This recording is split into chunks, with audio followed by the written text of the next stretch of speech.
में हम आगे बढ़ेंगे और आज हम क्लास टेंथ पे बेस्ड केस स्टडी को डिस्कस करने जा रहे हैं। क्लास टेंथ केस स्टडी तो सबको पता है 5 मार्कर की आनी है ये केस स्टडी।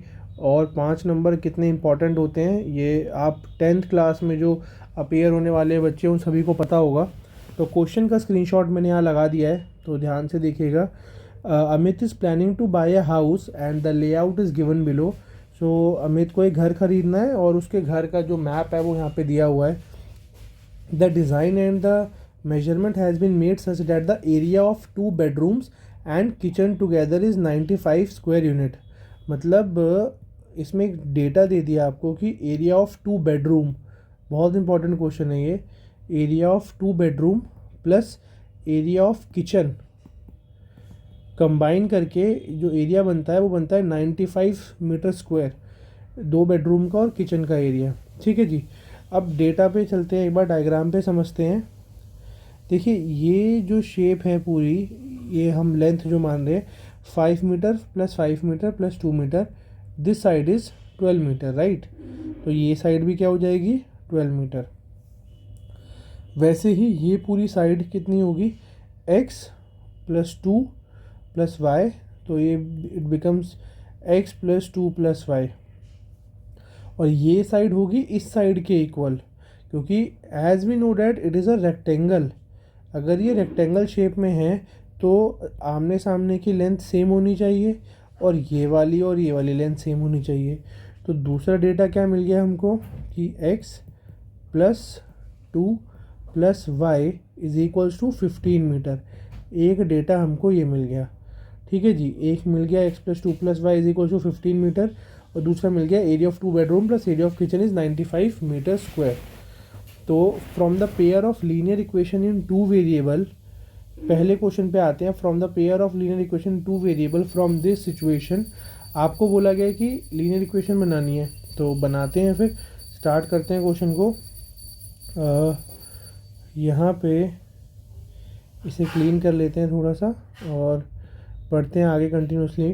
तो बेडरूम 1, ठीक है जी। एरिया ऑफ बेडरूम 1, फर्स्ट वाले बेडरूम का जो एरिया होगा वो कितना होगा, यहाँ से 5 मीटर आ गया और यहाँ से x आ गया। तो ये बेडरूम की बाउंड्री है, तो इट इज़ रेक्टेंगल, तो लेंथ इंटू ब्रेड्थ, तो वो कितना हो जाएगा 5 इंटू एक्स, मतलब आंसर हो जाएगा 5x फर्स्ट बेडरूम का, राइट। उसके बाद आते हैं हम एरिया ऑफ बेडरूम 2। उसके बाद सेकेंड बेडरूम का एरिया देख लेते हैं। सेकेंड बेडरूम का एरिया भी सेम, ये 5 मीटर है और इस यहाँ से लेके यहाँ तक ऊपर x था तो ये भी x होगा, तो लेंथ इंटू ब्रेड्थ ये आ जाएगा 5 इंटू एक्स 5x। तो यह आपका बेडरूम 2 हो गया। उसके बाद चलते हैं किचन में, ठीक है। एरिया ऑफ किचन, किचन की बात करेंगे तो किचन का एरिया कितना हो जाएगा, किचन का एरिया हो जाएगा दिस इज़ y, ठीक है। और ये कितना होगा, यहाँ पे ये 5 है तो ये भी कितना हो जाएगा 5 मीटर, तो ये 5 मीटर और ये y, तो यहाँ से आंसर आ जाएगा 5y। So area of bedroom 1 आ गया, एरिया ऑफ बेडरूम 2 आ गया और एरिया ऑफ किचन आ गया।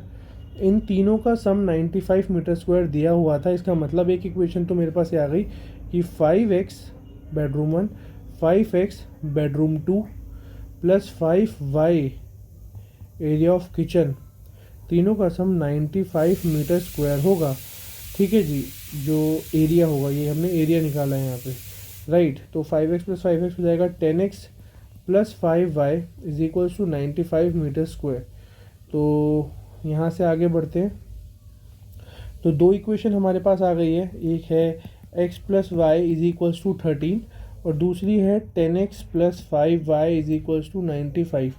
दो इक्वेशन है, तो पहला पार्ट तो हमारा हो गया यहाँ पे कि इक्वेशन फॉर्म करनी थी। दूसरा था find the length of the outer boundary of the layout. Outer boundary हमें निकालनी है यहाँ पे लेआउट की, तो the length of the outer boundary of the layout ये दिख रही है हमें। सेकंड पार्ट देख लेते हैं, एक बार डिस्कस कर लेते हैं। तो यहाँ से बच्चों 12 मीटर निकल कर आ रहा है। मैं शेप यहाँ बना लेता हूँ एक बार। तो पूरा 12 मीटर यहाँ से आ रहा है निकल के, ये पूरा का पूरा हो गया आपका x प्लस वाई प्लस 2, ये पूरा 12 मीटर हो जाएगा और ये है 15। तो अगर ये 12 है, ये 12 है, ये 15 है और ये भी 15 होगा क्योंकि रेक्टेंगल शेप है।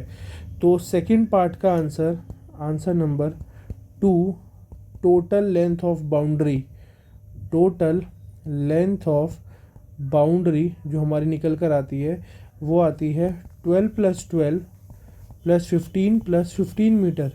इधर से 12, इधर से 12, ऊपर से 15, नीचे से 15, तो ये हो जाएगा आपका 54 मीटर। इसके बाद नेक्स्ट बढ़ते हैं आगे। Find the area of each bedroom and the kitchen in the layout. Her bedroom का और एरिया, आपको किचन का एरिया निकालना है। तो वो एरिया निकालने के लिए initially we have to find out X and Y. X और वाई निकालने ज़रूरी है। तो x + y = 13, 10x + 5y = 95। तो सब एलिमिनेशन मेथड लगा रहा हूँ। 5 से मल्टीप्लाई करा दिया मैंने यहाँ पे और इसको 1 से मल्टीप्लाई कराऊंगा। तो 5x + 5y = 65, 10x + 5y = 95, minus minus minus, 5y से 5y कट गया, 5x में से 10x जाएगा, -5x बचेगा, यहाँ माइनस का 30 बचेगा। x की वैल्यू आ जाएगी बच्चों 30/5 विच इज़ 6। और x की वैल्यू वापस से x + y = 13, किसी भी इक्वेशन में पुट करोगे आप x की वैल्यू 6 को, तो x की वैल्यू 6 पुट करेंगे तो 6 + y = 13 और y की वैल्यू वहाँ से निकल कर आ जाएगी 7। तो x मिल गया है 6 और y मिल गया है 7। तो चलिए फिर अगेन एरिया वाले कॉन्सेप्ट पे आगे बढ़ते हैं। तो एरिया हमने कितना निकाला था? बेडरूम 1 का एरिया था 5x, ठीक है, बेडरूम 1 का एरिया था 5x। तो एरिया ऑफ बेडरूम 1 5x था। एरिया ऑफ बेडरूम 2 का जो एरिया था वो भी 5x था। और एरिया ऑफ किचन जो था वो 5y था। आप देख भी सकते हैं यहाँ पे, area of kitchen is 5y। ये y था distance, this is y and this is 5। तो y ये रहा, 5 ये रहा, लेंथ इनटू ब्रेड्थ से 5y हमारा आंसर आ गया था। तो x की वैल्यू 6 थी तो 5 × 6 = 30 मीटर स्क्वायर। बेडरूम 2 भी x की वैल्यू 6 थी, ये आपने जस्ट निकाली x की वैल्यू 6, 6 × 5 = 30 मीटर स्क्वायर। और y की वैल्यू 7 निकल कर आई है तो 7 × 5 = 35 मीटर स्क्वायर। ये आपका एरिया ऑफ किचन आ गया। तो ये तीनों आपने एरिया जो है वो निकाल दिए हैं। Next, area of the living room in the layout. Living room को ध्यान से पहले एक बार समझना पड़ेगा कि देखो लिविंग रूम का हिस्सा है कितना। Let me just erase all this things. एक बार इरेज कर लेता हूँ मैं। लिविंग रूम का हिस्सा देखिए कि लिविंग रूम में आ क्या क्या रहा है। ये बेडरूम और ये सब कुछ हटा के आपका आ जाएगा लिविंग रूम। तो लिविंग रूम से आगे बढ़ाने के बाद, मतलब अगर मैं टोटल एरिया में से माइनस कर दूंगा बेडरूम 1, बाथरूम, किचन और बेडरूम 2, तो मेरे पास लिविंग रूम का स्पेस निकल कर आ जाएगा। ठीक है जी। तो बाथरूम का एरिया देखिए 5 मीटर इसकी लेंथ हो जाएगी, क्योंकि ये 5 है तो ये हिस्सा भी 5 हो जाएगा और ये हिस्सा 2 हो जाएगा। तो ये एरिया आपका दोबारा देख लीजिए एक बार, ये वाला, ये 5 है तो ये हिस्सा भी 5 मीटर है और ये 2 मीटर है। तो यहाँ से एरिया ऑफ बाथरूम निकल कर क्या आ जाएगा? Area of bathroom is 5 × 2 = 10 metre square. तो ये बाथरूम का एरिया आ गया 10 मीटर स्क्वायर। तो एरिया ऑफ लिविंग रूम कैसे निकालूंगा मैं? देख लीजिएगा आपकी स्टडी कितनी बड़ी आ रही है यहाँ पे। तो एरिया ऑफ लिविंग रूम का एरिया होगा टोटल एरिया ऑफ लेआउट, पूरा एरिया लेआउट का, उसमें से माइनस कर दो, क्या क्या माइनस कर दो? एरिया ऑफ 2 बेडरूम, दोनों बेडरूम का एरिया माइनस कर दो, plus area of kitchen minus कर दो, प्लस एरिया ऑफ बाथरूम वो भी माइनस कर दो। टोटल में से अगर मैं बेडरूम, किचन, बाथरूम माइनस कर दूंगा तो बचा कुचा कौन रह जाएगा? Living room. तो टोटल एरिया जो है आपका, टोटल एरिया जो था आपका वो कितना आया था? 12 × 15। टोटल एरिया था 12 × 15। तो total area is 12 into 15 metre square minus area of 2 bedroom. पहले बेडरूम का एरिया था बच्चों 30 मीटर स्क्वायर, दूसरे का था 30 मीटर स्क्वायर, और किचन का था आपका 35 मीटर स्क्वायर। बाथरूम का अभी हमने ऊपर निकाला है यहाँ पे 10 मीटर स्क्वायर। तो टोटल में से हम ये सारा का सारा माइनस कर देंगे। तो टोटल में से अगर हम सारा माइनस कर देंगे तो 15 इंटू 12 हो जाएगा आपका 180 माइनस 30 30 60 70 105। तो ये आ जाएगा आपका 75 मीटर स्क्वायर। ये आ गया आपका area of living room. Living room का एरिया हमने ऐसे निकाला है। ध्यान दे दीजिएगा कैसे निकाला है लिविंग रूम का एरिया।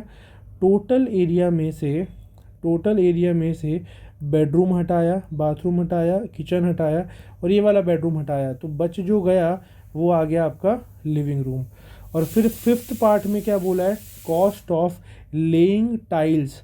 टाइल्स लगानी है आपको किचन में टाइल्स लगानी है, वो भी 50 रुपये एरिया के हिसाब से, 50 रुपये पर स्क्वायर मीटर।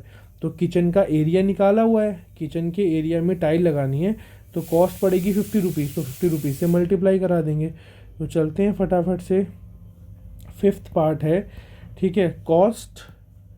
फिफ्थ पार्ट में हम लिखेंगे cost of tiles in kitchen. Cost of tiles in kitchen, तो किचन में कितना कॉस्ट पड़ेगा, 50 रुपीज़ कॉस्ट पड़ रही है पर मीटर स्क्वायर, और एरिया था किचन का 35 मीटर स्क्वायर। तो 35 इंटू 5 करेंगे जब हम, तो ये हो जाएगा आपका 35 इंटू 5 इज़ 175 और 0 1750 रुपये लगेंगे आपके टाइल्स को लगाने के लिए। बहुत इंपॉर्टेंट क्वेश्चन है, 5 मार्क्स का, कॉन्सेप्ट भरपूर है, इसे ज़रूर देखिए, अपने दोस्तों के साथ इसको शेयर करिए, अपने टीचर्स के साथ इसे शेयर करिए कि ऐसे क्वेश्चंस ज़रूर होने चाहिए स्कूल में, इंस्टीट्यूट्स में, हर जगह पे। तो चलिए फिर मिलते हैं आपसे नेक्स्ट वीडियो में। Bye bye.